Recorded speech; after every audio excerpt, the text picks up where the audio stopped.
Bismillah, berangkat sehat-sehat Bu.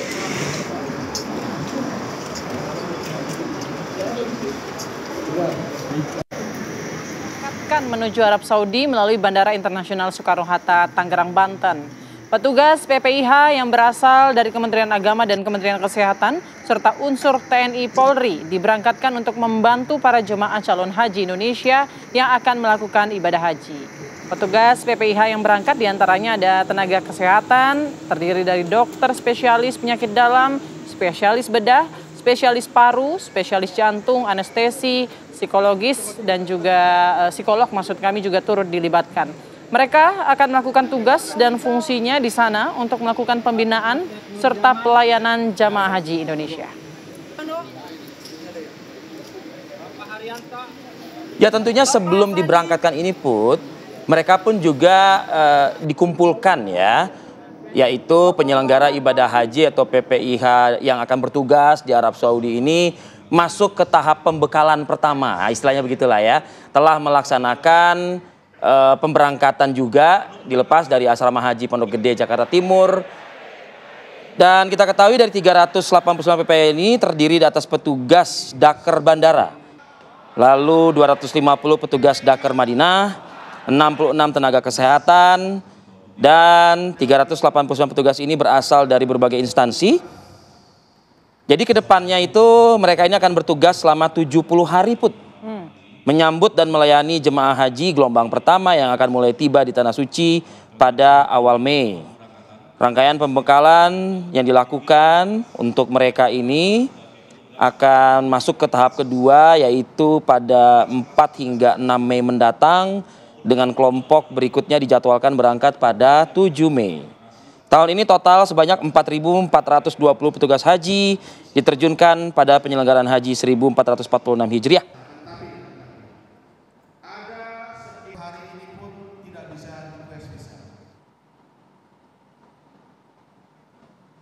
Ya, selain itu juga pemirsa, persiapan haji ini juga dilakukan oleh maskapai Garuda Indonesia, di mana Garuda Indonesia sudah menyiapkan 14 pesawat berbadan lebar untuk mengangkut 90.933 jemaah haji Indonesia pada tahun ini dari 7 embarkasi. Garuda Indonesia akan melayani penerbangan haji dari 7 embarkasi, yaitu Banda Aceh, Medan, Jakarta maksud kami, Solo, Balikpapan, Makassar, dan juga Lombok. Dari total 90.000 lebih penumpang calon jemaah haji Indonesia ini, terdapat kategori lansia di atas 65 tahun ada sebanyak 25.000 jemaah atau sekitar 28,4% yang akan dilayani secara khusus. Garuda juga menyiapkan 952 petugas awak kabin, mulai dari pilot, kopilot, pramugari dan pramugara yang akan membantu melayani para calon jemaah haji Indonesia selama perjalanan menuju Tanah Suci. Selain itu ada 142 teknisi serta suku cadang pesawat yang juga ditempatkan di 7 embarkasi untuk memastikan aspek keselamatan penerbangan.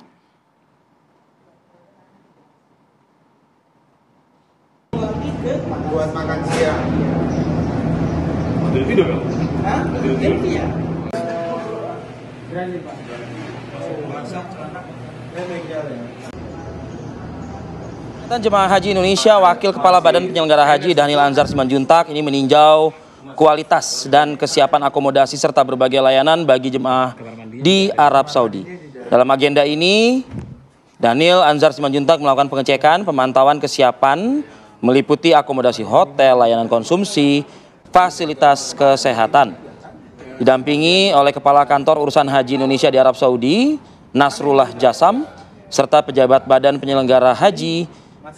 Dhanil memulai pengecekan di wilayah Sisyah, Mekah dengan meninjau beberapa hotel di lokasi, yaitu ada Emar Al-Diyafa Hotel dan Rabieh Hijazi Hotel. Setelah meninjau akomodasi, Dhanil Anzar Simanjuntak melanjutkan kunjungan ke Kitchen bin Marta di kawasan Jabal Nur, Mekah. Kunjungan kerja diakhiri dengan peninjauan ke kantor kesehatan Haji Indonesia di wilayah Aziziyah.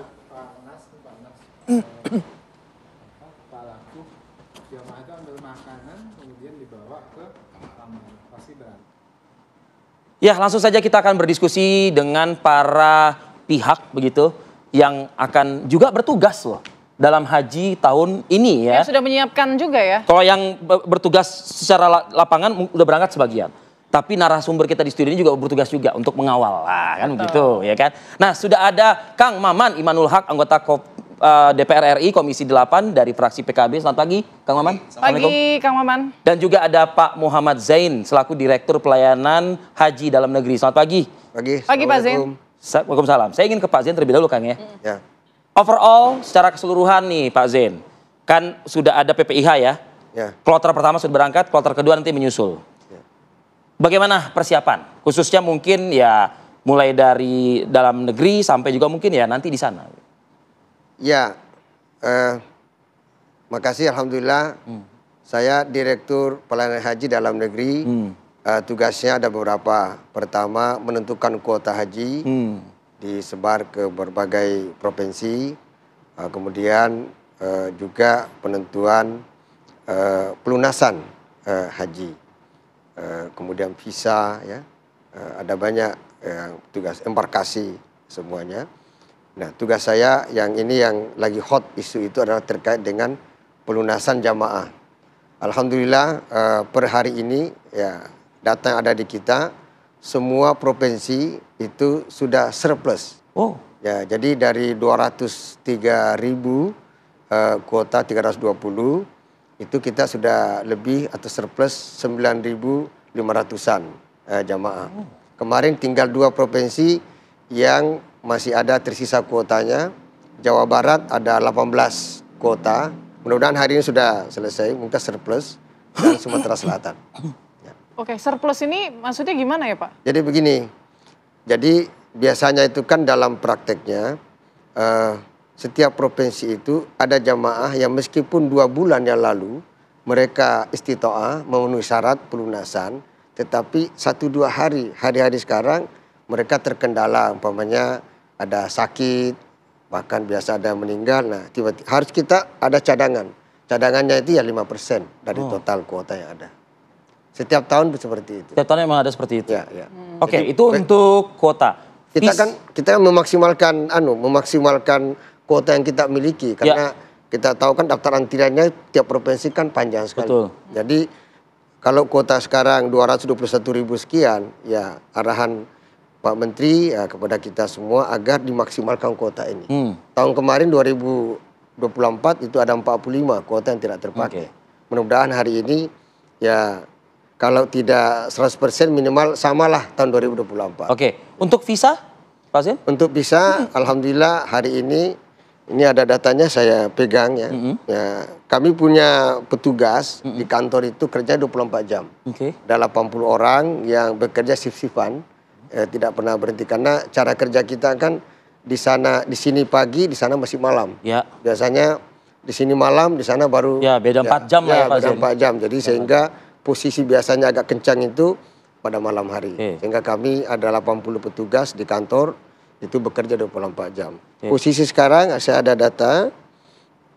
Alhamdulillah request visa kita sudah 183.336 atau sudah 90%,7. Yang sudah terbit visanya hari ini kemarin 168.722 orang atau 82,98%. Oke. Jadi lumayan sih Pak dari sisi itu. Oke, distribusi logistik untuk calon jamaah. Ya, alhamdulillah saya kalau terkait dengan souvenir haji. Nah itu Pak. Umpamanya batik haji itu kan oleh CSR ya, bukan kita hanya menentukan speknya. Tapi kan dipantau ya Pak ya? Dipantau. Ini sudah setiap pelunasan jamaah itu langsung dikasih saat itu juga. Untuk souvenir haji. Kemudian koper ini Kementerian Agama hanya menetapkan speknya. Lalu yang menyiapkan itu semua maskapai penerbangan. Seperti yang kita tahu bahwa tahun ini ada 3 maskapai, Garuda Airlines, Saudi Airlines, dan Lion Air. Dan mereka lah, setahu saya ini sudah terdistribusi semua kepada 14 embarkasi. Kemudian gelang haji, saya pastikan 29 April sudah terdistribusi kepada seluruh embarkasi. Oke, biaya haji, visa, logistik aman semuanya ya. Mudah-mudahan. Pelaksanaannya ya. Tapi mohon doa. Yang paling dekat ini adalah asrama. Ya. Jadi bentar lagi calon jemaah kita akan masuk asrama haji lusa gitu, ya? tanggal 1 Mei gitu. Kalau dari DPR sendiri gimana nih koordinasi dengan pemerintah untuk memastikan agar pembekalannya berjalan lancar, pembinaannya berjalan lancar hingga nanti pemberangkatan ke sana? Ya, saya optimis tahun ini penyelenggaraan haji akan lebih optimal ya. Yang pertama dari pihak Arab Saudi misalnya, bahwa hasil laporan dari Masyarik sekarang itu ternyata yang akan haji lebih sedikit dari tahun kemarin. Kalau tahun kemarin 1,7 juta, sekarang hanya 1,3 juta. Saya nggak tahu apakah ini karena ada penurunan global dan sebagainya. Nah yang kedua, Arab Saudi pun mempersiapkan banyak sekali infrastruktur yang lebih kuat. Misalnya soal tausiah, perluasan-perluasan. Ya. Termasuk juga usulan kami. Saya setiap kunjungan ke Arab Saudi selalu bilang bahwa optimalisasi billboard itu tidak hanya urusan hukum, tetapi lebih informasi. Ini berapa sih suhu hari ini? Berapa kecepatan angin? Apa yang harus Anda pakai? Signboard ya? Iya, dulu kalau kita datang sana isinya cuma haram halal. Ini soal fisik gitu. Nah, walaupun gitu, ada hal yang perlu digarisbawahi lagi bahwa hari ini Arab Saudi lebih ketat. Biasanya kalau kita mau haji, itu yang umroh masih ada. Nah, sekarang enggak. Agak tegas ya sekarang ya? Sekarang itu 1 bulan lebih, itu udah di stop umroh. Ya, betul. Sehingga pembersihan termasuk juga kalau kita masuk ke dalam itu, kita udah agak sulit. Besok tuh, hari ini berarti ya? Terakhir tuh kok nggak salah ya, harus meninggalkan Arab Saudi untuk mereka yang menggunakan umroh itu kan? Betul. Tetapi yang umroh justru sebulan ke belakang, udah langsung ditutup. Nah, sekarang visa haji lah, ini yang saya ingin katakan catatannya itu, jangan pernah mencoba untuk datang melakukan ibadah haji kecuali dengan visa haji. Oke. Itu kata kuncinya. Makanya saya bilang sosialisasikan itu oleh pemerintah. Kenapa Kang Maman stressing di poin ini, Kang? Karena Arab Saudi hari ini sudah tidak melihat lagi. Nanti kalau ada yang visa pegawai, amil atau ummal, lalu siaha, wisata, tur dan sebagainya, itu tentu dia tidak akan masuk. Jangan nganggap bahwa orang yang sudah lolos sampai di kota Mekah bisa haji. Karena haji itu kan Arafah, haji itu Muzdalifah, haji itu Mekah. Jadi banyak orang yang tertipu, kita sampai Mekah, tapi Anda belum tentu haji. Itu poin pertama, kita bersyukur. Poin kedua, petugas haji sekarang itu lebih siap. Kalau saya anggota pansus haji, di mana salah satu sorotannya itu adalah tahun kemarin, itu petugas kadang-kadang nggak tahu itu supirnya siapa, anak buah supirnya siapa, dia masuk. Sekarang, berkat beliau nih Pak Jen, ada orang untuk lolos jadi petugas yang kemarin berangkat, itu ujian sampai 3-4 kali. Lebih ketat ya juga ya? Lebih ketat, betul. Jadi tidak semudah itu. Saya tanya, kamu belum dapat panggilan? Belum Pak, kita ujian lagi. Kamu belum ngeliat? Belum. Nah, makanya kemarin kelihatan sekali. Jadi kalau sebelum-sebelumnya tuh ada drivernya lah, ada si ini. Ada jokinya juga. Ada joki. Saya datang ke Bekasi, orang ini hadir, pas gitu, kamu kenapa nggak berangkat? Diganti supirnya si Anu. Ya Allah. Dan itu membahayakan. Hari ini, saya harus melakukan menyampaikan apresiasi kepada Menteri Agama, ke Pak Jen dan kawan-kawan. Hari ini petugas-petugas insya Allah adalah orang-orang yang siap melayani. Saya bilang Anda mabrur bukan hanya karena Anda hebat nanti hajinya, tapi pelayanan itu akan membawa Anda ke mabrur. Nah yang terakhir poin ketiganya, secara keseluruhan kemarin kita rapat, hari ini pun akan rapat. Jam 13 ini, kemarin kita panggil semua penerbangan dan mereka udah siap. Kecuali ada satu Garuda misalnya yang dalam kontrak itu langsung dari satu bandara Jeddah itu langsung ke Indonesia, tapi karena full terminalnya terpaksa harus ke Madinah. Nah saya tegaskan bahwa itu tanggung jawab Garuda dong. Nggak usah lagi ngomong dengan Kemenang karena kontrak sudah dijalankan. Termasuk Arab Saudi. Dengan klausulnya juga jelas. Jelas. Arab Saudi misalnya ada beberapa penerbangan yang harus ke Muscat dulu, Oman. Saya bilang it's okay. Yang penting jamaah kami di kontraknya dari Indonesia kembali ke Indonesia. Itu prinsipnya. Anda mau bawa kemana dulu silahkan lah. Yang penting dikasih tahu jamaah. Nah penerbangan secara keseluruhan termasuk juga embarkasi itu betul-betul sudah melakukan kesiapannya. Waktu tahun kemarin saya datang ke embarkasi di Solo. Ternyata ada satu jamaah yang sudah hampir berangkat ke bandara dari embarkasi, dicek kesehatannya ternyata tidak layak, tidak istitoah. Maka dari awal saya bilang, dan dia tidak berangkat dong, tidak berangkat. Dan saya dari awal tolong istitoah dalam kesehatan itu penting. Kan jangan memaksakan diri, karena kalau memaksakan diri itu jadi beban yang lain. Cuman pemahaman ini bisa nggak dilakukan oleh para calon jemaah gitu ibaratnya? Itu dia, sosialisasi menjadi kata kunci. Mungkin giroh masyarakat kan inginnya kan berangkat gitu loh, Kang. Betul, makanya saya bilang ke Kementerian Agama, manasik itu bukan soal doa. Tapi Manasik itu yang penting bagaimana cara masuk hotel, Ya. bagaimana cara masuk pesawat. Ada anekdot, orang masuk pesawat tiba-tiba orang lain keluar dia nangis. Ditanya pembimbingnya, kenapa Pak nggak nangis? Saya banyak dosa, tidak bisa Berdiri. mengeluarkan uang. Dulu medit waktu di Indonesia, akhirnya saya tidak bisa keluar. Itu bukan dosa, seatbelt Anda belum dibuka. Ada lagi orang masuk hotel, teriak-teriak, ya Allah dosa saya besar banget. Dibilang, weh itu bukan soal dosa besar. Itu air kerannya ke hot, harusnya ke cool. Itu hal teknis. Makanya saya bilang ini petugas kesehatan, psikiater dan sosialisasi sebagainya, tadi ya Kang. itu penting, termasuk bawa-bawaan. Makanya harus saya bilang, jamaah haji Indonesia harus sehat dan bahagia. Oke. Anda nggak usah mikirin doa nggak hafal, tinggal ambil aja buku doa itu, Ya baca aja. nggak usah dibaca, Tapi? karena sulit. Cukup ditempelkan lalu teriak, ya Allah doaku banyak, baca sendiri di buku ini. Dan tolong bahagia, jangan dipikirin nanti makannya apa, bagaimana. DPR lewat Kementerian Agama ini udah didorong memberikan pelayanan dan dijamin Allah. Kalau Wa mang dakhalahu kana amina. Siapapun yang masuk kota Mekah akan aman. ya Makanya tidak kekurangan sedikit apapun gitu. saya tegaskan, petugas siapapun yang memanipulasi jamaah, yang menjadikan jamaah sebagai komoditas, sapi perahan dan sebagainya, itu kualat. Kenapa? Karena dia telah melakukan upaya komoditasi terhadap tamu-tamu Allah. Oke. Nah, Kang, kalau misalnya kita berkaca ini juga buat Pak Zen ya. Dari yang tahun lalu ya, ini kan problematikanya adalah para lansia ya, Bang. Iya. Ya. Dengan jumlahnya yang cukup signifikan pada saat itu. Sekarang enggak.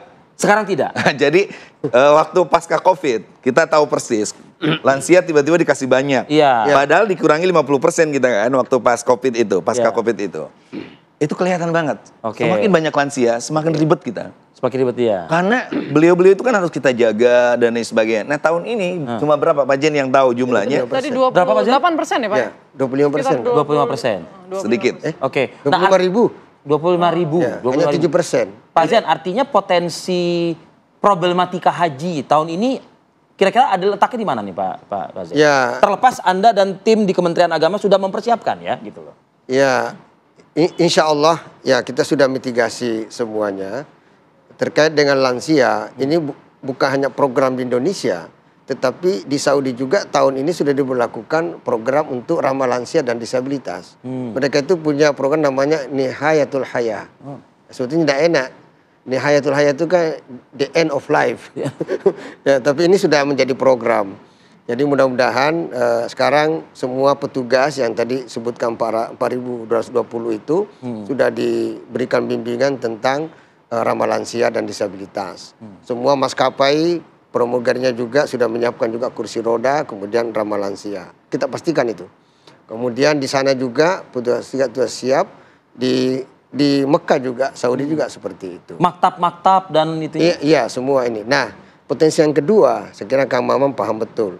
Tahun ini juga ada Armuzna itu. Apa itu? Ya, Armuzna itu kan Arafah, Musdalifah dan ini. Untuk tahun ini ada program yang disebut sebagai tanazul dan murur. Nah, tahun kemarin juga sudah ada, tapi belum dimobilisasi secara masif. Tahun ini program kita dengan Saudi juga merupakan program. Artinya ada pergerakan massa jamaah haji pada saat wukuf di Arafah, apakah tanazul ataupun murur. Murur itu gini, jadi jamaah-jamaah yang lansia ataupun ada penyakit ketika dari Arafah ke Musdalifah, apakah menginap di Musdalifah atau dia murur. Murur itu jadi mereka lewat saja.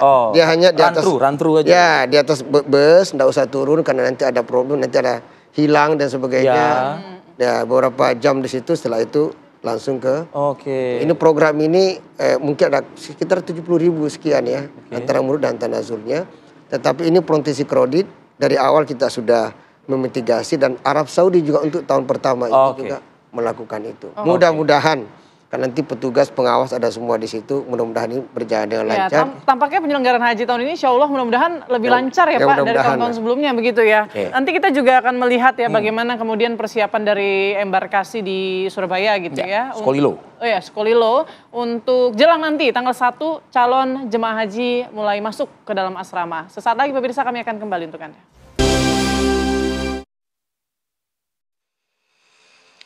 Kembali lagi di Apa Kabar Indonesia Pagi. Nah pemirsa, saya akan mengajak Anda untuk melihat persiapan asrama haji Sukolilo embarkasi Surabaya. Ini berbagai persiapan sudah dilakukan, bahkan sudah hampir selesai mulai dari proses elektrisasi, memastikan lampu, AC, kemudian tangga eskalator, ini semuanya sudah berjalan dengan baik. Nanti pada tanggal 1 Mei mendatang akan mulai datang sebanyak 4 kloter, 3 kloter dari Tulung Agung dan juga 1 kloter dari Kediri, di mana jumlahnya ini berkisar sekitar 1.128 jemaah haji yang akan memasuki di asrama haji Sukolilo ini. Mereka nanti hanya 1 hari saja di sini akan melakukan manasik, kemudian tanggal 2 Mei-nya langsung terbang menuju ke Tanah Suci.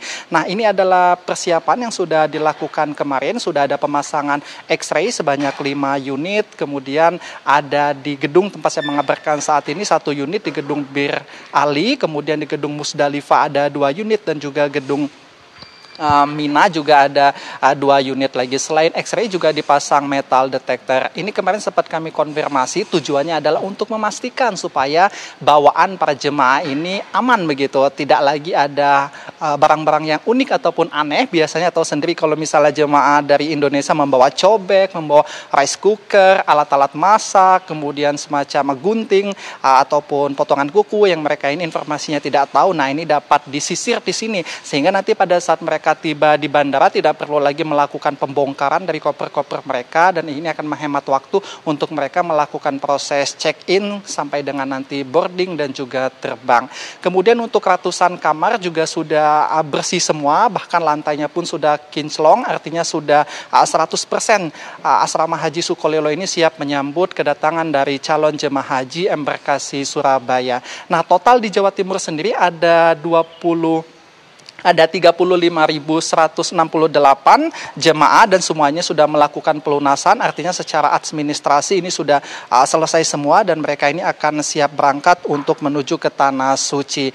Nantinya di sini juga akan diberikan pembekalan, tidak hanya masalah doa, tapi juga akan diberikan pembekalan bagaimana nanti tinggal di Tanah Suci sehingga mereka ini tidak jet lag istilahnya begitu, tinggal dengan budaya yang berbeda yang ada di Tanah Suci. Sementara itu kembali ke Rivi dan juga Putri. Oke, artinya Yasin dan tim akan bersiap juga ya menyambut calon jamaah yang akan berangkat besok lusa ya, tanggal 1 Mei yang akan masuk ke asrama haji tidak hanya di Sukolilo tapi di 7 embarkasi ya yang akan juga memberangkatkan calon jemaah haji. Kembali lagi saya ke narasumber nih, ke Pak Zen lagi deh Pak Zen. Asrama haji ini sebetulnya kan hanya apa ya, tempat untuk singgah lah gitu ya. Penerbangan. Tapi apakah akan ramah juga terhadap calon jemaah haji? Karena gini, biasanya ini tipikal psikologi, nah ya kan, kalau udah dapat pelayanan yang kurang baik, nanti kan bad mood. Ke bawah tuh sampai sana. Ujung-ujungnya seat belt masih kepasang tapi udah marah-marah gitu. Gimana Pak Zen?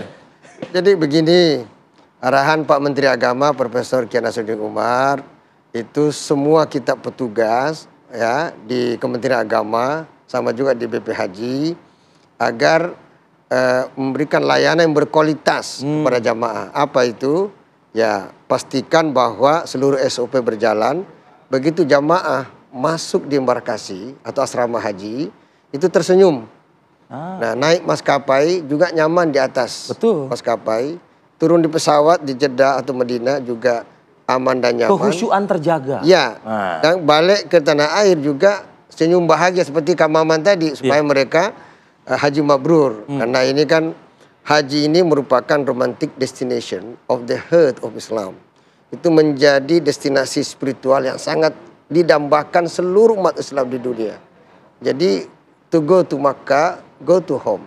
Jadi kembali ke Makkah itu seakan-akan kembali ke rumah sendiri. Jadi pastikan semua SOP berjalan dengan baik.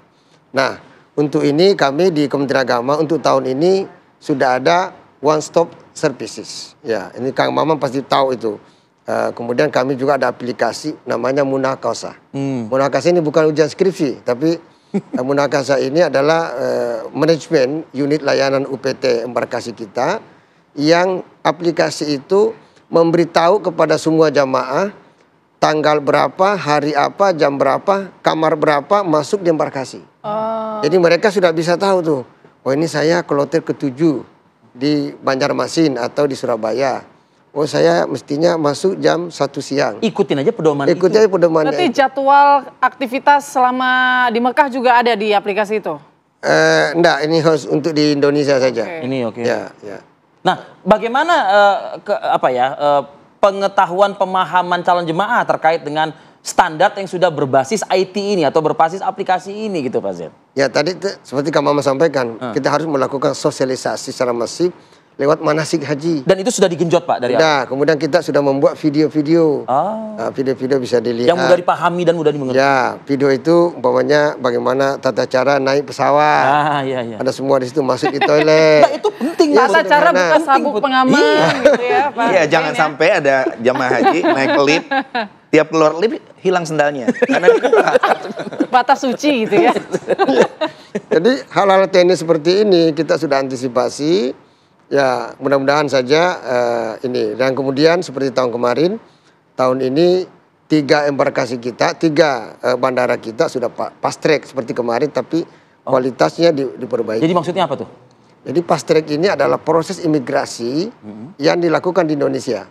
Jadi semua dokumen paspor semua di 3 bandara, Soekarno-Hatta, di Sumarmo, Solo, dan Surabaya. Oke. Jadi sehingga begitu pesawat jamaah sudah naik di pesawat, kemudian landing di Jeddah atau Madinah, semua sudah selesai urusan. Jadi mereka nggak perlu antri panjang lagi untuk imigrasi di sana? Tinggal keluar dari bandara, kemudian naik di bus, cari hotel. Ya, udah. Oke. Pak Zen, saya juga penasaran, kan tadi seleksi PPIH-nya juga ketat nih. Terus tadi juga Pak Zen juga menyampaikan sudah dipastikan lah semua petugas ini akan senyum menyambut, senyum melayani. Selain nakes, TNI, Polri yang mereka punya keahliannya, mungkin petugas-petugas lainnya pembekalannya bagaimana? Seperti apa? Apa sih yang dibekali begitu untuk melayani para jemaah ini? Bekal kesabaran menghadapi calon jemaah gitu. Lansia misalnya gitu. Ya itu materi-materinya banyak ya. Termasuk kita mendatangkan motivator, tadi psikolog. Kemudian kita yel-yelnya juga ya. Semangat. Haji mabrur, semangat. Gimana tuh ya? Ini mataku, mata kiri kan. Ya. Bukan. Kan itu senyaman mungkin ya. Kemudian di proses bimbingan teknis itu juga ada MCU, medical check up secara keseluruhan. Apakah ini betul-betul sehat ya kan? Kemudian ada vaksin, materi-materinya saya juga bawa materi. Ya, bagaimana supaya mereka itu seperti Kiai Maman sampaikan tadi, kemabrurannya itu bukan karena banyaknya melaksanakan ritual ibadah. Justru ketika melayani jamaah, disitulah kemabruran haji para petugas. Ya, jadi jangan sampai ada ego, udahlah begitu lowong langsung lari lagi tawaf, sa'i. Padahal mereka adalah petugas. Dan kita sangat ketat untuk ini. Itu ada bajunya itu Pak, dipakai baju petugasnya, dan saya lihat yel-yelnya performance tahun ini kalau kita lihat kemarin ya.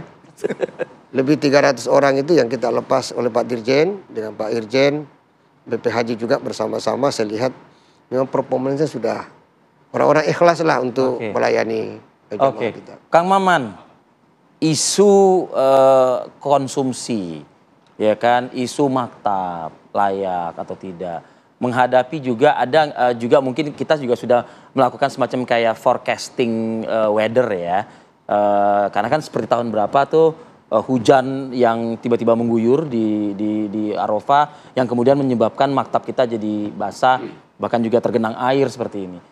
Ini penting nggak sih sebetulnya untuk selalu berkala terus-menerus dicek seperti itu? Iya, sangat penting.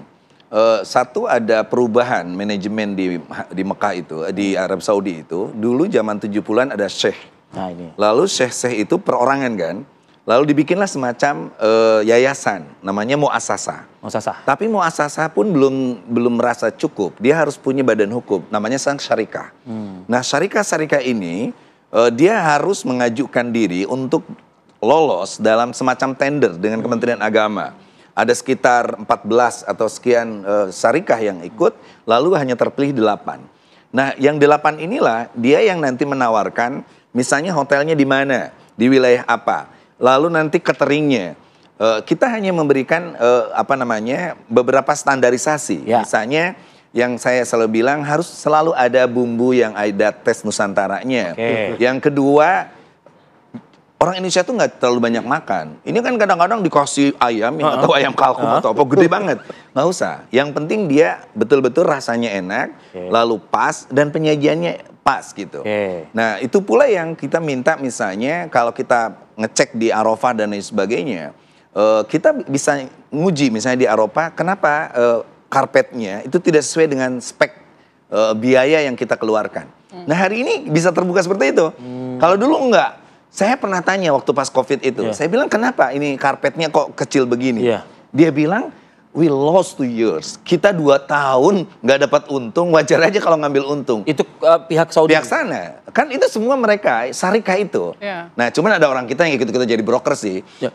Saya tanya begitu, tiba-tiba ada orang Indonesia nih, gini Pak Maman, saya bilang Anda orang Indonesia diem. Saya hanya mau ngomong ini duit jamaah haji harus sesuai dengan uangnya. Jadi kita harus berani. Makanya Badan Haji ke depan, karena setelah ini terakhir kan, Kementerian Agama. Berikutnya kan BPH Haji. BPH Haji. Saya bilang ke Badan Haji, ke Pak Daniel, termasuk kemarin saya ngobrol sama Gus Irfan. Saya bilang petugas haji itu bukan hanya ustadz. Tapi orang yang tahu persis berapa harga hotel, berapa kapasitas hotel, bebannya, ukurannya, karpetnya, manajemennya. Kalau semuanya ustadz nanti insya Allah barokah. Insya Allah. Itu nggak akan selesai. Kita ini soal manusia, soal pesawat. Kang Maman ini menarik nih. Soal pesawat. Kita nggak bisa nawar karena ustadz nggak tahu apa-apa kan. Soal itu. Tapi berapa aftur? Berapa harga handling? Berapa dan sebagainya. Sehingga kita bisa melakukan efisiensi. Seperti itu. Dulu Garuda merasa ini loh penjelasan dan sebagainya. Loh sekarang ada tutorial cara ngitung aftur, tutorial cara parkir tuh berapa. Saya bilang jangan mengajari kita, hari ini kita ada tutorial itu. Nah itulah yang penting. Tetapi saya yakin ya, saya optimis banget, inilah ujian kita sekarang. Pertanyaannya adalah, ada apa kira-kira? Karena tiap haji itu ada aja. Sekarang keren. Maksud pertanyaan saya itu. Betul, 15 tahun keren nongkrong, hari ini kerennya disingkirin. Jadi luas. Berarti insya Allah tidak ada yang kena keren kan. Yang kedua, dulu ada pintu yang bruk. Nggak dikasih tahu ini suara apa. Orang wah berlarian. Sekarang ada kasih tahu. Sebaiknya Anda melalui pintu anu karena pintu anu sudah penuh. Kayak gitu itu udah oke. Nah makanya poin terakhir saya yang paling penting adalah beri pengetahuan kepada masyarakat soal cuaca ekstrim. Kemarin Madinah 42 derajat. Cuaca ekstrim tuh kan. Kayak cuaca ekstrim. Jadi dikasih tahu, jangan terlalu yakin Allah akan menolong kita. Nggak usah pakai kacamata, nggak usah pakai apa waktu pas dia jalan-jalan. Kayak itu, lihat cuaca. Terakhir nih, saya ingin menegaskan kembali, beritahu jamaah bahwa yang terpenting itu ingat-ingat tanggal 8-9 Zulhijjah. Jadi jangan terlalu datang ke Mekah, di maktab atau di Madinah, semangat ibadah. Pas final, puncak acara sakit. Itu merepotkan kita yang harus menggotong, merepotkan yang lain. Jadi ingat-ingat, puncak ibadah itu persiapan 8 sehat, 9 wukuf. Oke, kalau gitu. Jadi perlu atau tidak bawa rendang bumbu-bumbu di Indonesia? Nggak perlu. Nggak perlu. Gitu, ya kan? Fokus saja ibadah, makan secukupnya, jaga kesehatan. Yel-yel perlu? Yel-yel perlu dong. Coba. Mana Ka'bah Bu? Di dadaku. Bang, terima kasih Kang Maman Imanul Haq, terima kasih Pak Muhammad Zain atas waktunya pagi ini Pak. Kita akan sama-sama memantau ya bagaimana penyelenggaraan mulai dari di tanah air, di Mekah hingga nanti kembali lagi di tanah air. Terima kasih Bapak-Bapak. Assalamualaikum. Terima kasih. Assalamualaikum warahmatullahi wabarakatuh. Oke pemirsa, kita jeda terlebih dahulu. Saya jeda, kita masih punya informasi menarik lainnya. Ada pengunjung pameran pemerintah Arab Saudi dan Indonesia di Masjid Istiqlal Jakarta Pusat yang membludak. Bahkan ada yang pingsan karena tidak kuat mengantri selama berjam-jam. Sesaat lagi kami akan kembali.